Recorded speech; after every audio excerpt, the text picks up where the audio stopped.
Rise and shine, it's a brand new day. Ken can take the stage, ready to play. Weekdays at 10, the cars and the scene. Coffee in hand, they're living the dream. Aggression in their voice, got the whole town awake. Bringing fire to the mic, make no mistake. Shows in the corner, spitting out facts. Dropping truth bombs, ain't holding back. Ken in the morning, feel the heat. From 10 a.m. CST, can take a seat. Live and loud, they're breaking the mold.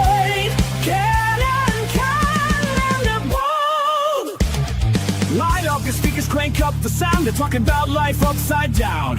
Opinions exploding like a sonic blast. In the studio, they're built to last. With passion and grit, they engage and ignite. Every single week, they're all foes can't fight. From sports to politics. This is a Huddle Sports Network broadcast. You can find us on Roku TV, Amazon Fire TV, Facebook, and of course YouTube. Get all your NFL news here first. Good morning, and welcome to another edition of Ken and Ken in the Morning. Ken, how you doing this morning? Oh, not too bad. Actually woke up at a normal time. I was up at 7 today and not fucking 4 o'clock in the morning. Well, that's always a positive. Yeah. Like the past 2 weeks, I've been waking up super freaking early. So I'm going to count this as a win. I might actually have a little bit of energy today. What? Yeah, I know. Hey, good morning there, Fred. Morning, Fred. Good morning, Bill.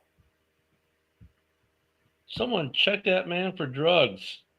Got energy. We'll see what kind of energy we bring here this morning. I was going to say, not that kind of energy. Oh, my goodness. So yesterday, Troy Aikman, oh my God.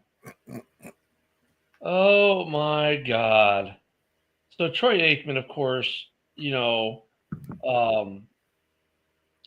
just on Monday night, every opportunity he had to bash the Bears, he took it. Bears Twitter responded in kind yesterday.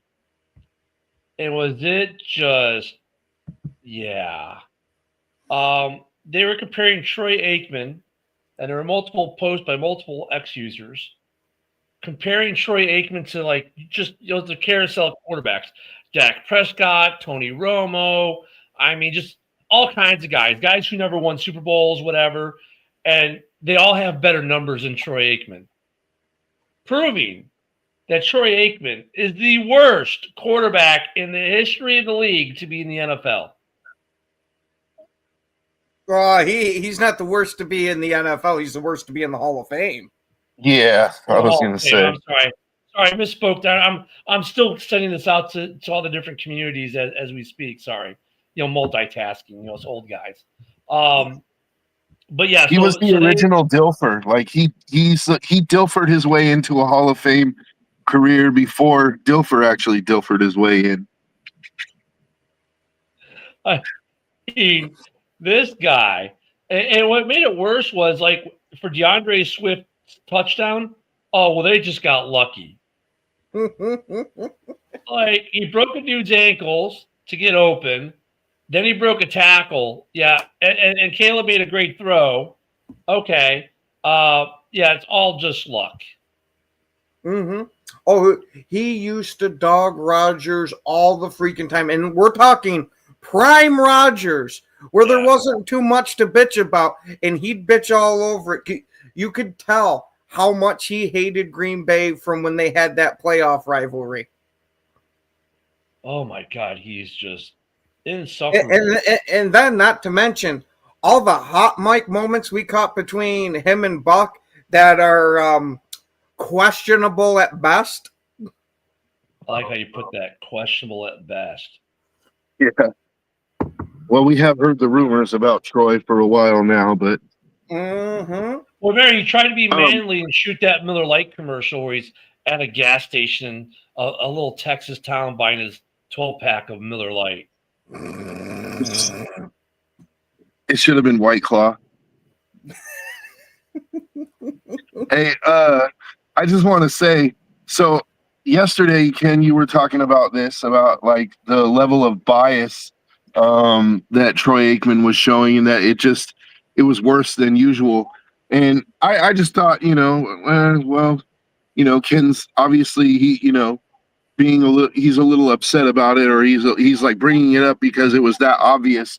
I didn't listen to his commentary throughout the game, so I didn't know.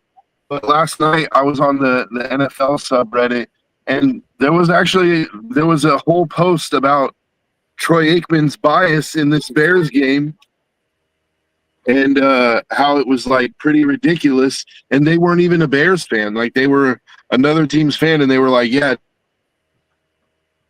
give any credit to the Bears for anything." No, it was. He needs to let the rivalry go. And yeah, DeAndre Swift touchdown was luck.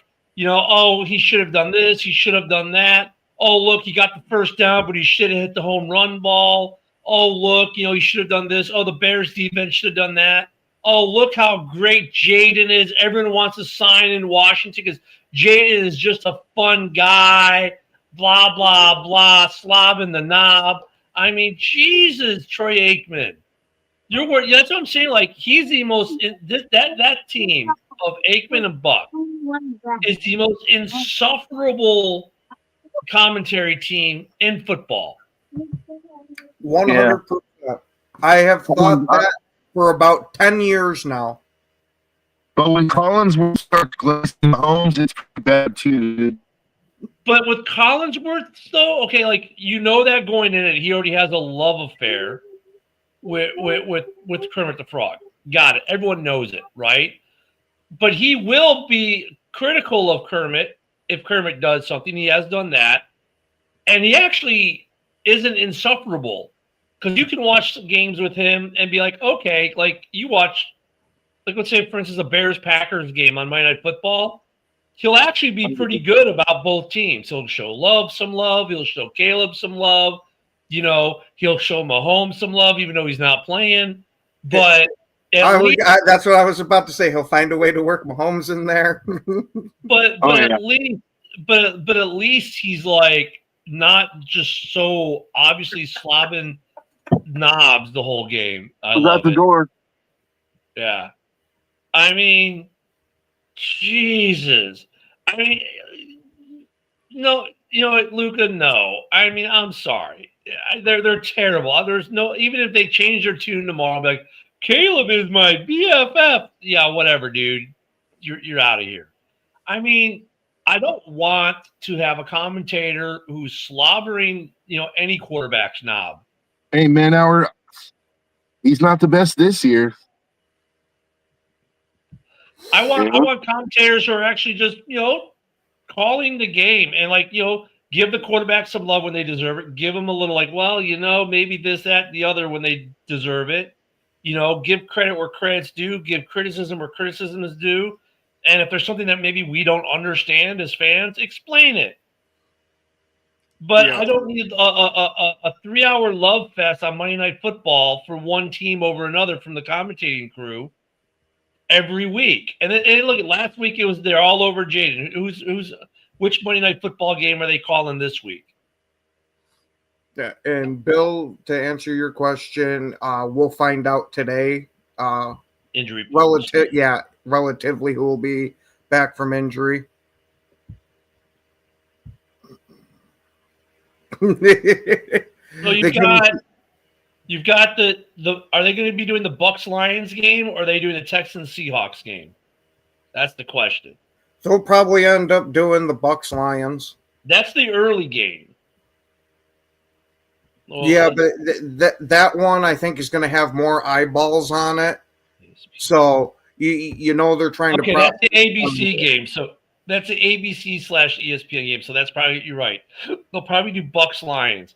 I can already tell you they're gonna, they'll be slobbering over one team over the other.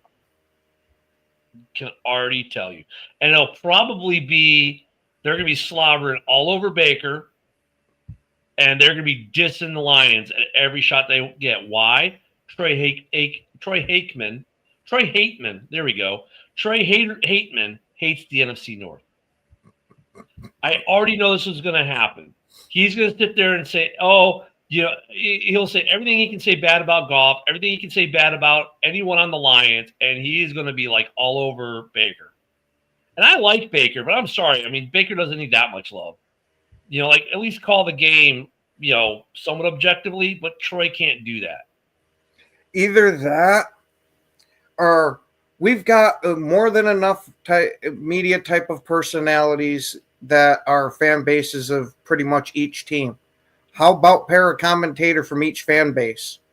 I mean, look, we've already got a John Dorn, okay? And he's better than Aikman at being a troll.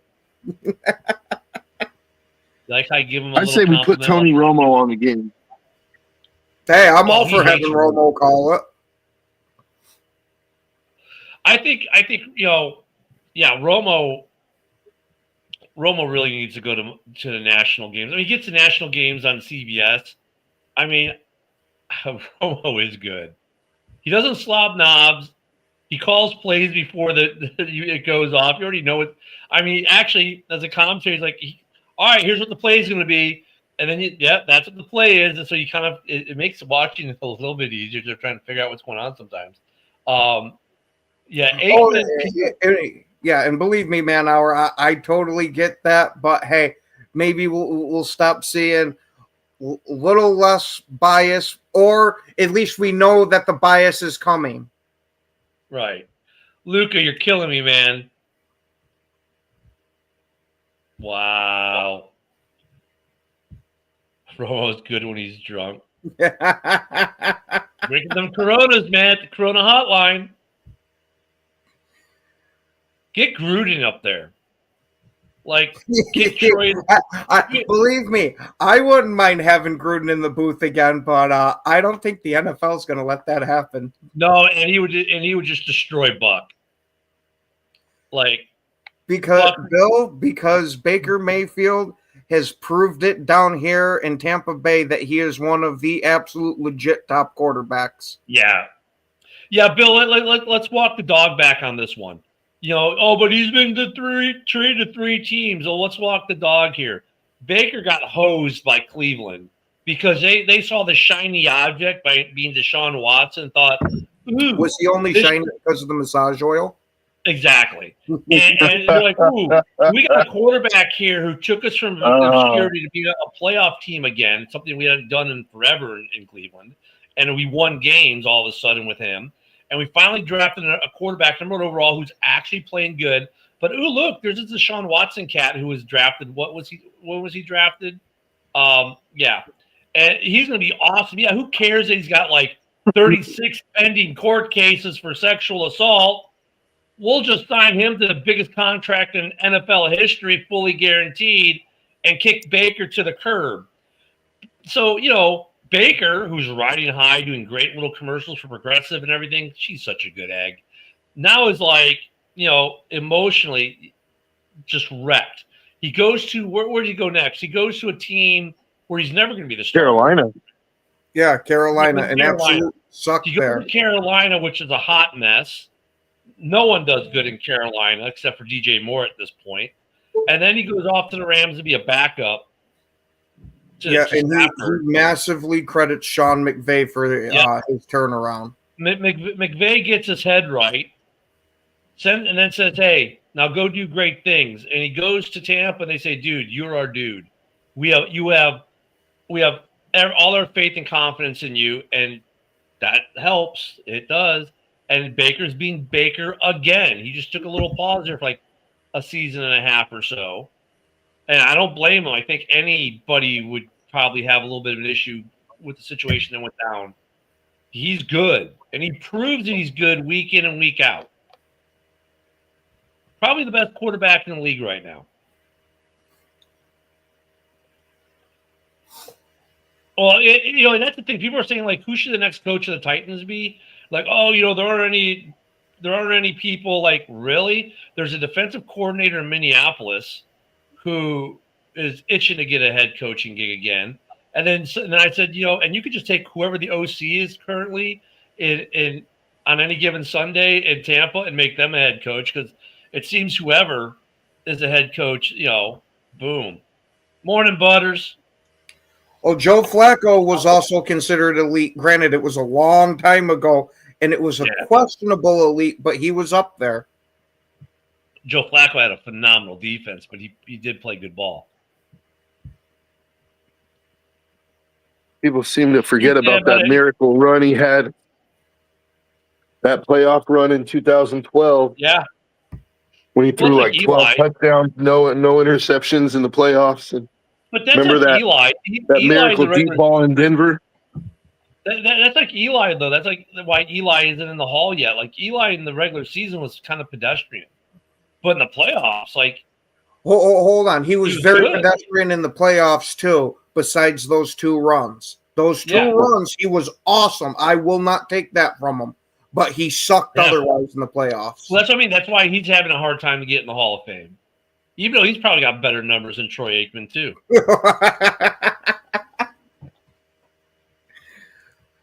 I mean, the list of quarterbacks that have better career numbers with less games than Troy Aikman is astounding. Troy Aikman is in the NFL for one reason, the Hall of Fame for one reason and one reason only. That team won 3 rings on the back of Emmitt Smith. Emmitt Smith and Michael Irvin. Yeah. I mean, you could have put Mitch Trubisky at quarterback there, and he would be in the Hall of Fame. And I like Mitch, but still, you could take any quarterback that you could probably put Johnny Manziel in that offense, and he'd be in the Hall of Fame. I don't know. Okay, that might be a stretch. I was gonna say I don't like the Mitch Trubisky one, but I'll give you a maybe with that one. Manziel, there ain't no way in hell he's going to be dressed in full drag going out and doing coke in LA still. What? It was just from him wearing the wig. I was being dramatic with it. Steve, people like to act like Johnny Football couldn't play football just because he liked cocaine. Like, he could still play football. He just liked to do a little powder with his football. That's all I'm saying. And not study an NFL defense for shit. Yeah, exactly. Hey, man hour, why are you wasting that money, man? I mean, I get it. If you're getting them cheap, go, man. Because who knows, maybe they'll pan out. Get them signed and they'll be worth money someday. I got out of the football card market like in the 90s because it's so flooded. It'll crash again. It was a backup to that's a good question. Good morning, Hoss. Morning, Hoss. Yeah, by the way, tonight, Big Hoss and I are gonna be seeing a lot of each other. He's gonna be on House Hall tonight, and I'm gonna be on his show because it's War Week against the Aints. I'll fire the first shot. The Aints. Yeah. Well, Edelman, yeah. There we go. We'll be legendary. There's actually a lot of good history with the Saints and the Bears playing each other too, actually. Yeah, I don't do cards, period. I bought one card and got it graded. And I bet you can bet I bet you know which one it is. You want to take a shot there, Ken? Walter Payton? Yep. Walter Payton. I figured it was either going to be him or Justin Fields. No, I wouldn't do Fields rookie card. I wouldn't pay money for that. Dude, I've got a signed mini helmet and a signed jersey. I'm into them both for a combined total of $10. So I think I did okay there. You paid $30 too much. I didn't even. They should have paid you $20 to take it. Is what I'm saying. I have two signed Charles Woodson rookie cards. Dude, that's awesome. Are they graded? No. They're not graded. Do they have COAs on them? No, not yet. I got them signed personally, like at training camp. I never planned on selling them, so I didn't. Yeah. Why do I need to send them off for certification? So here's my thought on that, real quick.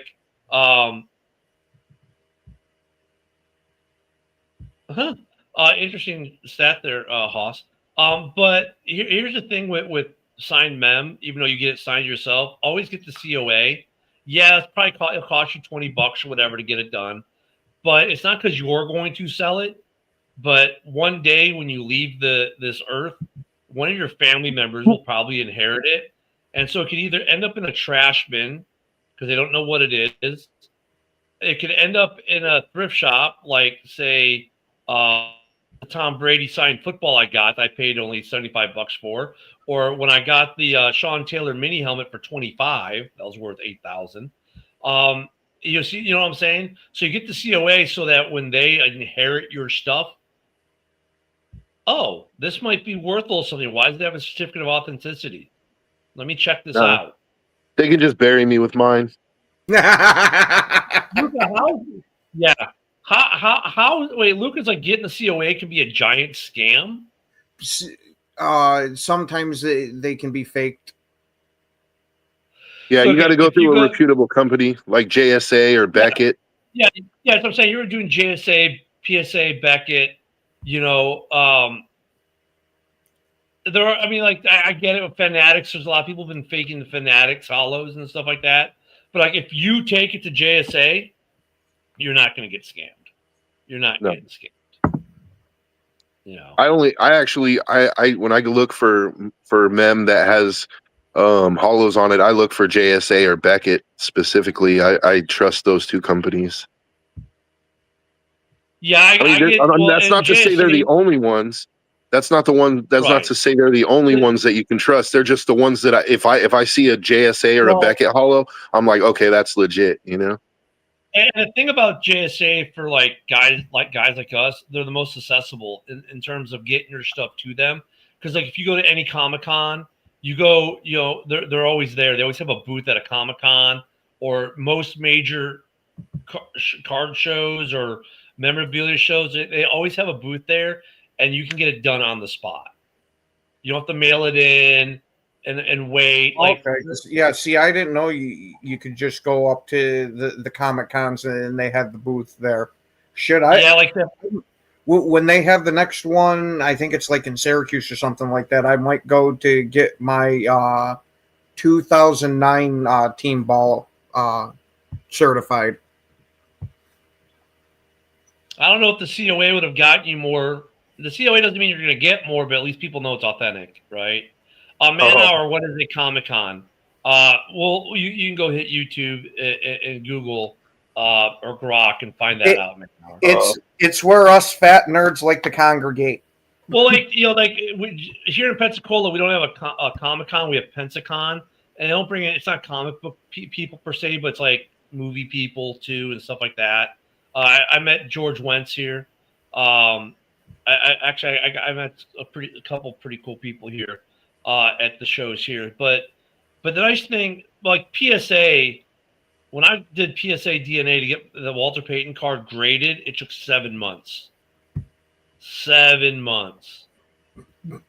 There you go, man-hour, just for you. Oh God, yeah, I'm not that type of nerd. That's Ken. Everyone knows this, even if you don't watch Star Trek, you know it. Yeah. You know, come on. No, I can't believe he sold a ball with Ben Wallace and Rip. Yeah. For $20. Oh, dude. And look, to be honest, poor guy. And honestly though, like if you don't get the COA, you know that's what you're going to deal with is you're going to get less money for it. Luca, I guess, doesn't check. You know, I mean, look, there's some COAs that have had issues. Field of Dreams had issues, and they're a major store in a lot of malls. They used to be. They got in hot water.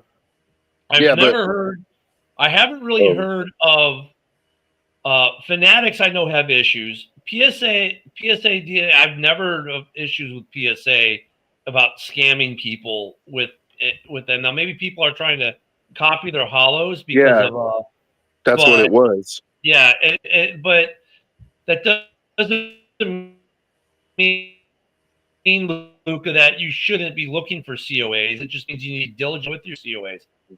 And here's the thing also is, like, this is why I like Beckett, because Beckett puts a QR code on their hologram so you can scan the QR code and it brings you right into their database and shows you exactly when it was signed, who it was signed by, who witnessed it, everything.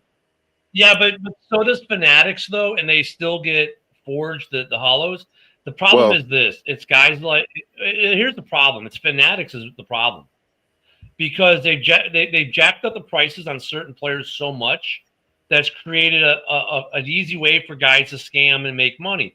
So, like, TB12, man, like just a signed 3x5 card is worth $2,500 for Brady. Brady's the most forged signature out there. And so look, if you can make $3,500 on a $70 football, you're going to try it. And these guys are, and that's where the problem became. So, PSA used to have a lot of Brady stuff, and now Fanatics does, and that's why they're the most problematic in terms of checking their.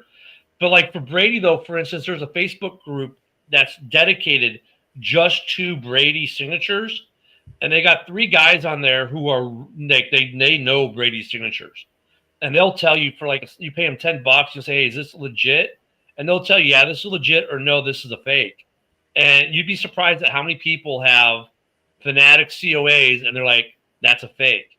So with the more expensive stuff, you definitely got to pay attention. But if you're in the game, right, and you do a lot of collecting, there are certain signatures you can tell right away if they're fake or not because you see enough of the real deal that you know. Like Walter Payton's another one people try to fake because he's worth a lot of money, and I can usually spot a fake Payton auto like that. So, but yeah, I mean, you still want to get a COA on your sportsman, man. And it's not because you're going to sell it. It's because maybe your grandkids might sell it. You know what I'm saying? So at least maybe let them pay for college with all your sportsmen. Like, I'm not going to sell any of the stuff I have. I don't think Devin's ever going to sell it. His kids might sell it, though. Oh, kid.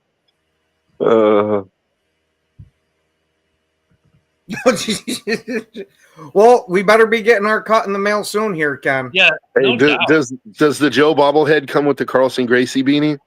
No, it comes with a tag of Timu Joe Rogan.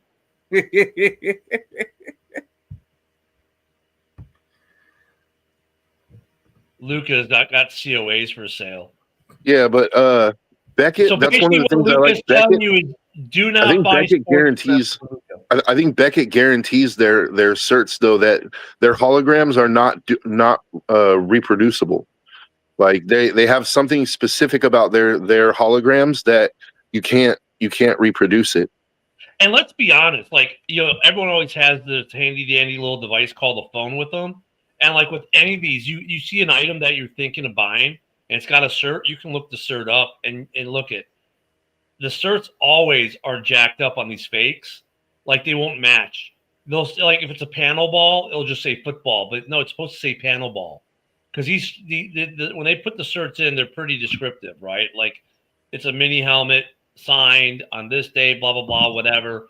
They the certs when you check the forges, either they're not in the system, or it's a mini helmet but it says full size helmet. It's like, well, then the cert doesn't match. So you still got to do a little bit of your own due diligence. And like Luca, that is something I can agree with you on. They are a scam company for the fans. Bullshit. They overpriced everything so much that the fans can't buy it. Like when Caleb, that whole rookie class, Caleb and all those guys, they wanted $450 for a mini. For a signed jersey with the inscription #1 pick, they wanted $1,500. I'm sorry. If I'm spending that much on a jersey, I'm going to get me like $500 more, and I'm going to get me a Brady. You know what I'm saying? For $450 for a mini, I could get a Peyton. Not a Peyton, Walter Payton, but like, Sheriff Peyton. Manning. I could get so many other players, Hall of Famers. I could get a Barry Sanders. I could get a Megatron. I can get, there are a lot of really good. I could get a Drew Brees. I mean, I could get a Ray Lewis. I'm gonna get probably 2 Ray Lewis. Actually, for 480. Before. I was just gonna say for 480, you could actually get a Barry and somebody else. Like, because I saw Barry Sanders speed helmet, speed mini for $225. Yeah, that's what I'm saying. And it was like, 30. well, this was at the time though that this is before Caleb even played a down, before Jaden Daniels even played it down. All these guys with Fanatics, they overprice everything. They jack the prices up and they ruin it for fans. And I am Fanatics is the worst company on the planet for fans. If you buy stuff from Fanatics, congratulations, you just got scammed. Yeah, Bill, I'm good off the Kirk Cousins trade deadline thing for the Raiders, man. We don't need to take on that contract. Like I've said it before, but maybe some guys didn't hear it. I think the Raiders are just fine right now with what they got. Like, not that they're winning a lot of games, but having Geno Smith right now is a win-win for us because either he's going to turn it around and he's going to play up to that contract and we're going to be competitive, maybe not a playoff team this year, but competitive, or he's going to continue to suck and we're going to get a top 5 pick. So he did his job because he'll be out next year and the Raiders will be starting a rookie quarterback. So it's win-win. So who's the first fire sale? Is it going to be the Titans? I would assume maybe not a full fire sale, but they might trade away a couple of guys. Dude, thrift shops are a place to go, Luca. I'm saying because thrift shops don't know what they've got. Who are they going to trade though? No shit there, Luca. Hold on 1 second. Just for shits and giggles, how much would you be willing to part with that? Because that's my old man's favorite quarterback. $500. That ain't happening. No, but see, that's the thing. Actually, that's like the barnyard find. That's how I found the Brady and the Sean Taylors. It was a thrift shop, and they didn't know who the signatures were.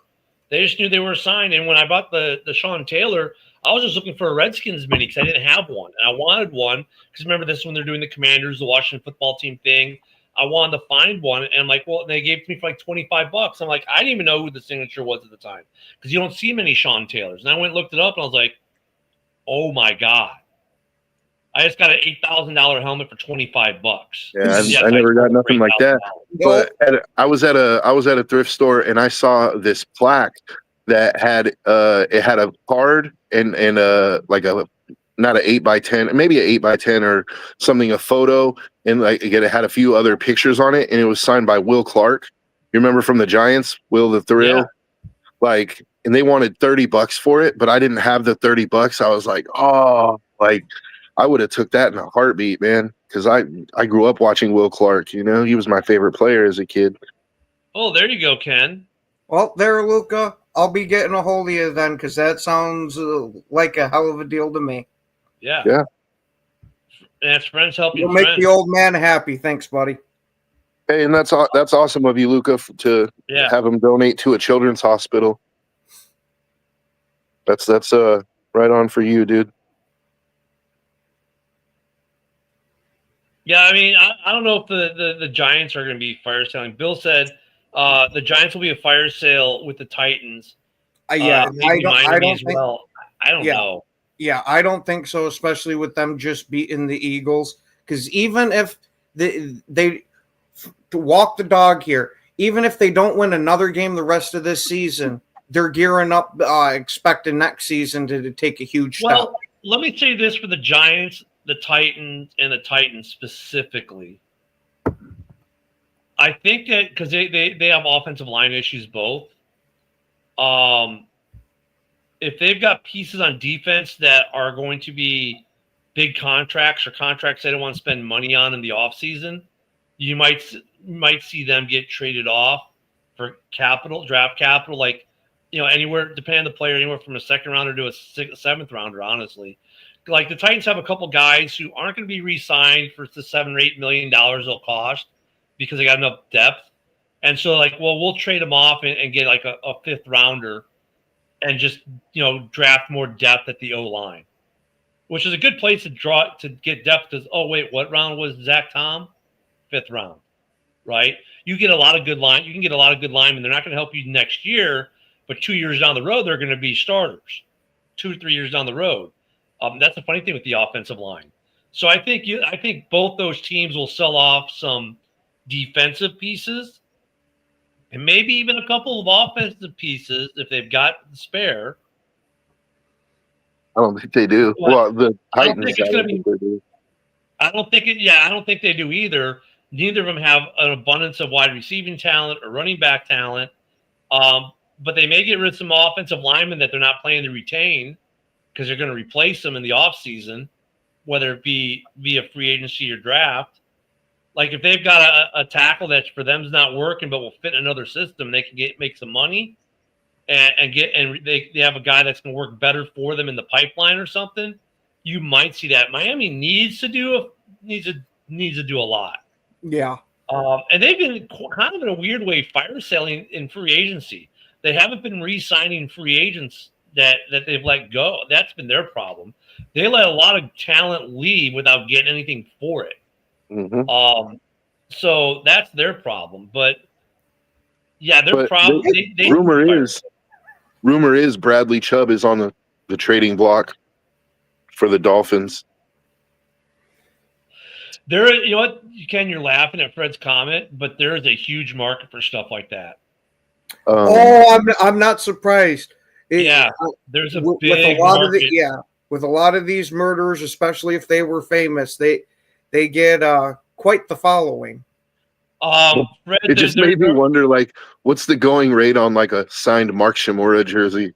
Like $5. I was gonna say it depends. Is it located near a hot tub? Is it adult jersey? Is it jersey? I have seen a few Hernandez things on the market, and they go pretty quick and pretty expensive. Damn, he said they should trade Caleb Williams to the Dolphins for Tua. No, they want Jordan Love, but unfortunately, the Packers were asking for some whey in a blender, and they didn't have the blender available in Miami because it's being used for the snow on the beach. Man, a blender full of Miami snow. Holy shit. That sounds like a freaking party. Yeah, well, I mean, the jerseys, but we're talking, you're talking you want a signed one, right? They're out there. They are out there, but they're expensive. I think the Titans might. I mean, there's a possibility they could end up trading Simmons. Like he's really like the only marquee player they have on the. I mean, well, they have one more on their defense. They have two guys that you could, I guess, consider like marquee players. So I mean, if they were looking to get some draft capital, Simmons would probably be a good trade candidate. They might have. I just don't know. Some of the depth guys might go because, like, a team like the Bears might be looking for a depth guy at cornerback, for example. They don't need a marquee guy, but they want a depth guy at corner. Or the Packers need a depth guy at corner because they'll at least shore their not a depth guy. We've got enough depth guys. We need a starter. Oh, better depth guys. If you can make your team better in any way, shape, or form, right? I mean, there are some guys. I think the Titans and the Giants, Miami too. Actually, Miami's got a couple guys too. It doesn't just have to be the premier guys, that the names that get thrown around, like Achane. Like, yeah, they could probably get a second-round pick for Achane, but Achane's young, and if they're going to do a quick rebuild with a new coach, they might want to keep Achane, even though the lifespan of a running back seems to be 3 or 4 years, and that's it. But nah, Luca, you got to double that. Yeah, no doubt, Luca. It's for Dorn's human suit. Yeah, I mean. Well, that's the other team. Like, I don't know if the Jets are going to be. Breece Hall hasn't demanded one yet. Yeah, and I don't think they're going to get rid of Garrett Wilson. No, because to me he seems like he's kind of a staple for the Jets. But I could actually see them moving on from Sauce. And not this year. No, not this year. They just signed a new contract. They're dead cap on that contract. I mean, maybe it's worth taking a look at, Ken, if you want to try to pull up the contract. Well, when you trade, though, it changes the dead cap number, though, too, for them. But yeah, but he just signed it this last year. So yeah, that bonus will dead cap for a year. They would have some dead cap. Good morning, Darren. They'd have some dead cap for a year or so because of whatever bonus they had already paid that was spread out. They'd have dead cap on, unless they can get that in the trade back. And there's all kinds of weird stuff that can go on with that. But Sauce, I don't think he's going anywhere. I agree with you, Joe. I don't think he's going anywhere. Yeah. See, I don't know if the Raiders are going to be buyers at the trade deadline. Like, I don't think they want to give up draft capital. They might sell, though. I think they might sell Jacoby Myers, actually. They might sell some guys because, well, Sauce can shop all he wants. It doesn't matter what Sauce does. It matters what the team does. But for the Raiders, going back to Joe, to your team, I think they might be, because like teams that have a first-year head coach and aren't doing well, sometimes they sell because, you know, like Pete Carroll might have a bunch of guys that are okay football players, but they're not his kind of guys. So he'll trade them off to get capital or his kind of guys in there to improve that team for next year. Yeah, John, no lie there. Who's playing this week for the Vikings? They haven't figured out which hot dog vendor yet. Are they going with Ginger 2 or is JJ back? Ginger 2. My God, I swear to God, that's now Carson Wentz's name. Ginger number 2. They should just trade for Justin Fields. Oh man, I know you don't like the Vikings, but you don't need to do that to them. Hey, Steve, hold on. Props to Steve on the Chris Jericho throwback too. Again, but I disagree. I think Justin Fields is playing as well as he can for that Jets team with that offensive line that they have. Like running for his life. Yeah, he's really not being given much help. Yeah, no. Russell Wilson isn't perfect for anything besides the cuck chair. He's perfect to be out of the league at the end of this year is what he's perfect. Yeah, I don't. If they traded for Russell Wilson, I would be pissed. That's the only way you get worse than Geno. You know, Darren, yeah, Flores would love Sauce, but Flores is also probably not be a Viking coach next year. I think Flores takes the head coaching gig this year. Man, I don't know, because you know he's got the active lawsuit against the NFL there. It should be over this year, though. Yeah, but I kind of got the feeling that it might be a while if he gets a head coaching job because of you put up this big stink against us for X, Y, and Z reason. I'm not saying he's wrong. I'm not saying he's right. I'm just saying. But I can see him sticking around with Minnesota for a little bit more. I could see that, but I could also see the opposite happening, Ken. I could also see the NFL saying, look, we can get rid of the whole basis of his case right now by giving him a head coaching job. Like, how's he going to be able to sit here and say that we're racist and we're trying to keep him down if he's now a head coach while he's actively suing us? Like, to me, it makes sense. Like, give him the Titans or, and kind of damned if he does and damned if he doesn't, because if he doesn't try to get the head coaching job, they'll say, look, all these people are wanting him as a head coach, but he's refusing to do it only because of a lawsuit. Because he wants to prove a point. So he disproves his point. So he's in a rock and a hard place. Hey, real quick on the Flacco comment. Flacco won't go to the Raiders because they don't play Green Bay this year.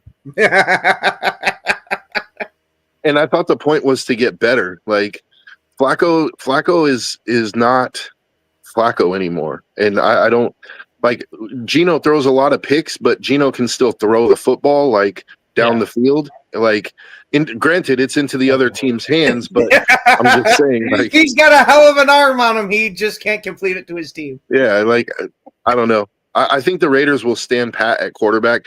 If they were going to make a quarterback change, I think that they would consider benching Geno and putting Kenny Pickett in, just because at this point, no, I know it sounds crazy, right? But somebody brought this up on the Raiders subreddit last night, and it actually makes a lot of sense. Like, in order for Kenny Pickett to play worse than Geno Smith, he would have to throw 3 interceptions a game. Like, I could see that, or him fumbling the ball 4 or 5 times a game.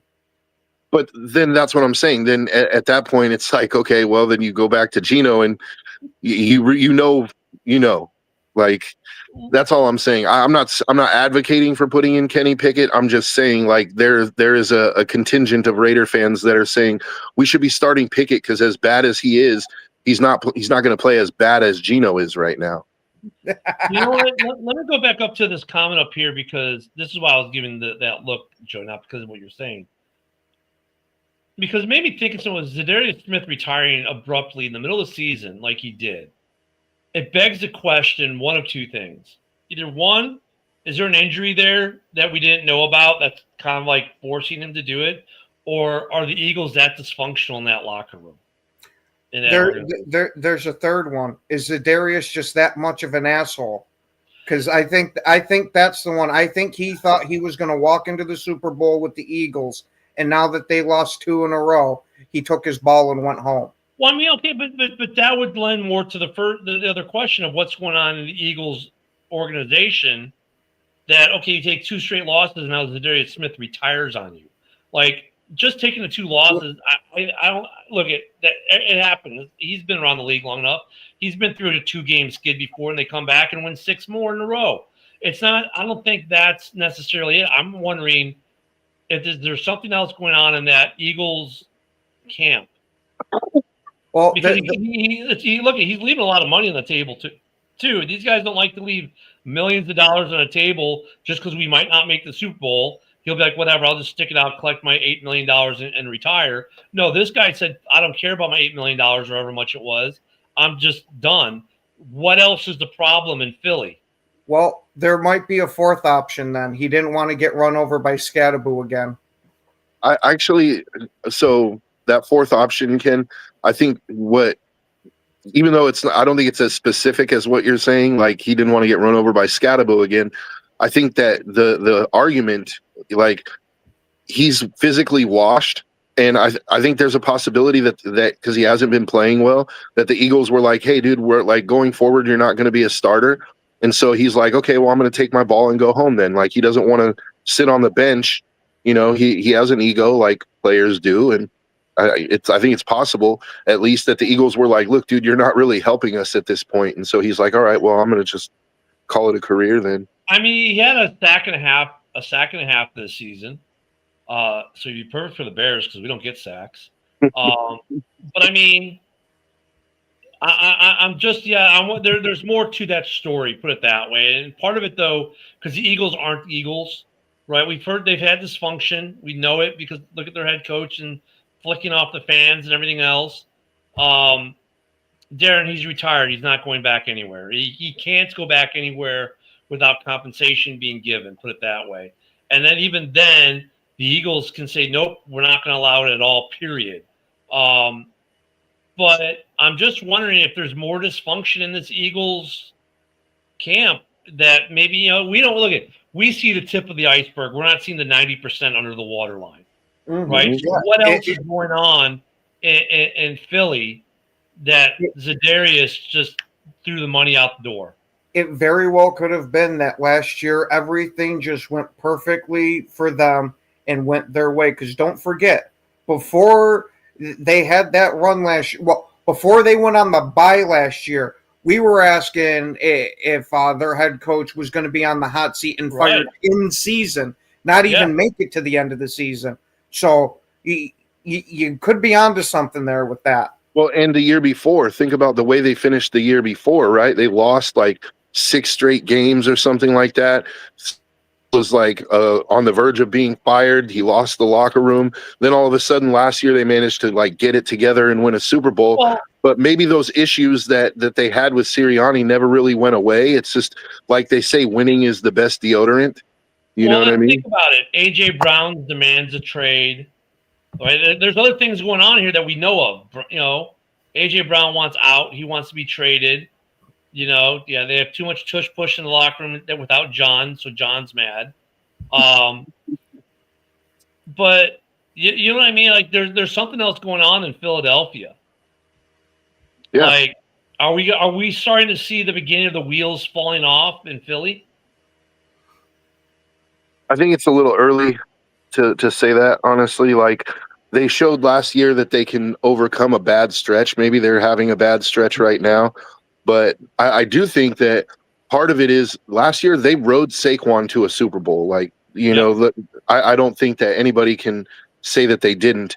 And this year it's like they've been having to rely, or like they've been in a position where people are, they're defending, they're setting their whole strategy to like, okay, we're not going to let you ride Saquon over us. So now they're like more of the game is in Hurts's hands, and he's, You're finding out that he's really Steve Urkel? Well, instead of Stephon Urkel. A.J. Brown and Darren, he's looking more like Cousin Myrtle at this point. we talked about where AJ Brown could go like a week or two ago. He's problematic because of his contract, and a team that could really use him, saying, "Well, we're not going to go after a receiver right now," being the Giants, and of course they're also in division, so that won't happen. Actually, I don't think his contract is unreasonable at all. I think, remember, we were talking about it last week. He went through the numbers. He's making like 23, then like 25. I mean, that's right. No, that's DJ. That's right where he should be. DJ Moore is making consistent money. Let me look up AJ Brown again. Yeah, AJ Brown's contract is actually really good for the next 4 or 5 years. Like, I could see a team wanting to take him on at the trade deadline. I just don't think the Eagles are going to do it. So Yeah. he I don't see the signed Eagles getting rid of him. He is signed through. Well, there's cap numbers on this guy through 2030. His cap number this year is 17. Yeah, you're right. Okay, it was 23 mil, or we'll call it 24 and 26. We'll call it just over 22 and a half and 27. Darren, if 27 and a AJ half Brown in one goes to game. Buffalo, to me they're the absolute favorite in the NFC. 29 and 29. And then the void year's got a $53 million cap hit in it in 30. Yeah. So they've got, if you were a team that's looking for a receiver, you could literally get a number one for below market value for the next 4 or 5 years. Yeah. Now, And since Darren brought it up, that almost sounds like a match made in heaven for Buffalo. Now here's a problem on dead cap. I don't think Buffalo could take on his contract. According to Over the Cap, his dead if they traded him this year, they take on $59.8 million in dead cap, and their cap goes negative $42 million. See, that's what I'm saying. I don't think they'll do it. The Eagles might not be able to absorb that. Yeah. That's the problem right there. Yeah, unless they got a huge amount of draft capital. And Philly has 11.6 million in cap this year, and for 26 right now they have 33 million. So if they don't do anything else, that gives them about 44 million. For next year, they could eat that.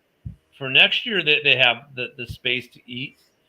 Because next year, if they trade them pre-June 1st, they go to 49 million negative and have 72 million in dead cap. Because when you trade the guy, you eat all your dead cap at once. You know, that prorated hits you at once. But couldn't they spread that dead cap hit out over the next few years? Yeah, there's some weird rules and stuff. So I mean, it's not like it looks daunting, but there are ways around it. You're right, Joe. There are ways around especially it. With Howie Roseman. The Buffalo Bills have $2 million in cap space right now. But look at But let me just say this: if they wanted to make room, let me see if they got restructuring possibilities. If they restructure Dawson Knox, they can save 6.2. They can save another 4.8 for Daquan Jones, restructuring him, and really that's all they've got in restructures. They can't do Josh Allen. No, Josh Allen. They would save no money on a restructure for him. Yeah, zero. Now, if they do an extension for someone, now the numbers stay the same. Yeah, I don't think Buffalo is a serious. They're a serious candidate as far as need, but I don't think their cap situation would allow it. But if the Eagles were actually interested in trading AJ Brown, if I was the Raiders, I would definitely make an offer. Like, why not? You've got. Jacoby Myers wants $30 million a year, and he's nowhere near the player AJ Brown is. Like, I would definitely. I would at least make a phone call, and the Raiders have the cap space to take on that. On the contract. I wouldn't say never because there are ways around that, right? So, for instance, if the Buffalo Bills said, "Look, we'll give you a first rounder for AJ Brown, and you eat X amount of cap," like dollars turns into pick. Right, so let's say it's going to be a second round pick for him. They say, "Look, we want it. You're willing to give him up for a second round pick, but we don't have the money. If you eat X portion of that contract, then we'll give you a first rounder." and then that's how that happens. If I'm Buffalo, I'm doing that in a heartbeat. Yeah, Mhm. and they may even have to go, we'll give you our first next year and our second the year after. It could be something stupid like that. And feel like, wow, A.J. Brown was worth a first and second. No, A.J. Brown was worth a second where they got an additional first so they'd eat cap. But for Buffalo, it makes perfect sense because you're in a window now. You're not building for the future. You're in a window now. Make the move that's going to put you over the top, especially by the trade deadline. If I'm Buffalo, like I'm on the phone with Howie Roseman, and I'm like, hey, dude, like, what's it going to take to get A.J. Brown over here, like, draft wise? Because for the next 2 to 3 years, fuck them picks. You're in a window, dude. Like, Steve, that's my opinion. welcome to the NFC North, man. The from first to fourth, the look at from first to second, it's a half game. From first to fourth, it's one game. So right, if the Packers lose this week, the worst they could finish though. Here's a weird thing: if everyone in the division loses and the Bears win, the Bears would go from worst to first.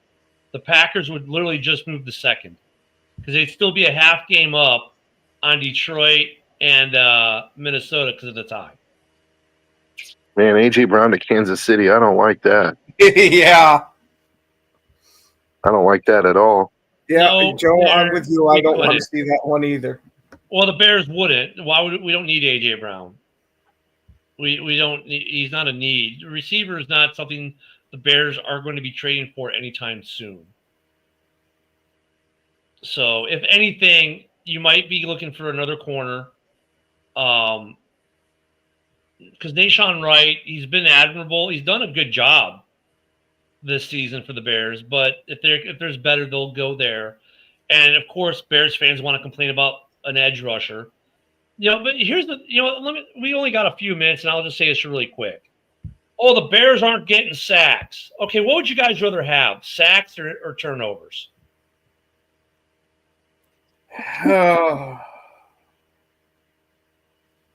From your defense. I'd rather have turnovers. I was going to say if I'm forced to pick, I'd probably go turnovers too. Yeah, so the Bears only had one sack in the game, but they had 3 turnovers. They're averaging, in the 2 games prior, they had 4 turnovers per game. I'll take the turnovers they're generating over the sacks every day of the week. Mhm. Because a turnover means you get the ball. A sack, look at the Bears got their 1 sack and made it 3rd and 13, and they still gave up a first down. But you get a turnover, they're not getting a first down. You're getting the ball. So I think if the Bears do anything in the trade deadline, maybe edge, because that's what Bears fans want me to say.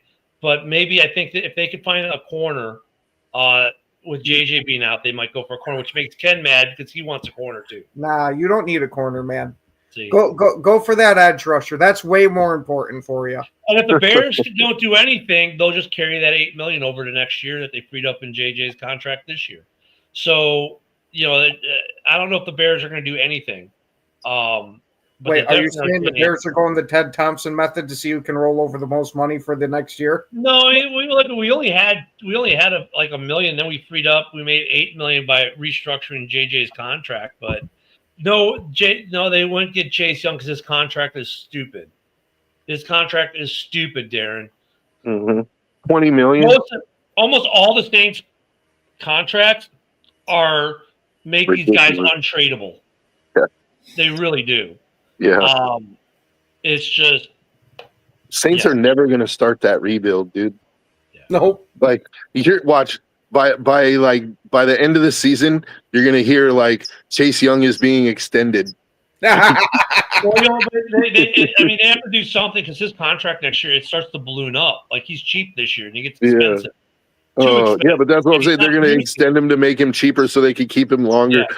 Instead of doing what we all know they need to do. It's like they need to rebuild. But I know they need to rebuild. It makes a guy like Chase Young, Alvin Kamara. These are names you'll hear thrown around for trades, but makes them untradeable because the contracts are so ridiculously bad in the upcoming years in terms of how much they balloon. The Saints made those deals for the now thinking they were in some kind of window, and we'll figure it out later. Well, guess what? They're going to have a lot of figuring out to do because these contracts are starting to balloon, and they're untradeable because these guys aren't producing. And their window has a brick wall in front of it. Yeah. So that being said, today's a busy day. I'll see you tonight on Hallis Hall Report, and then I'll be on with with Big Hoss on his show, and then we've got JB's Roundtable. We've also got Red Zone Rant. We've also got Emma Maniacs today. So, guys, we've got a full day of podcasts. Enjoy your hump day. And, that's a good one, Darren. We'll maybe talk about that one later. We'll see you all here tomorrow. Thank you, Aaron, for joining. We'll see you soon. Bye-bye.